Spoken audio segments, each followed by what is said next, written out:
আজকে আমি রিভিউ করবো ওয়ারির one of the most popular restaurant Pizu. পুরান ঢাকায় থাকেন কিন্তু পিজু চেনেন না, এরকম মানুষ খুঁজে পাওয়া খুব ডিফিকাল্ট। তো আমি পিজুতে গিয়েছিলাম আমার বার্থডে সেলিব্রেশনের জন্য।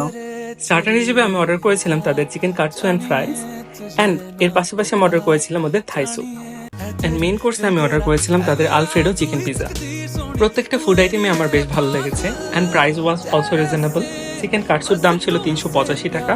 স্যুপ 1:2 পার্সনের জন্য অর্ডার করেছিলাম অ্যারাউন্ড 400 টাকা দিয়ে, অ্যান্ড পিজার ছিল প্রাইস 780 টাকা। ওভারঅল ফুডের quality and quantity was good enough price অনুযায়ী। রেস্টুরেন্টটা যতটা সুন্দর তার চেয়ে অনেক বেশি কেয়ারফুল হচ্ছে তাদের স্টাফ। আমার কাছে তাদের স্টাফের ব্যাপার খুব ভালো লেগেছে।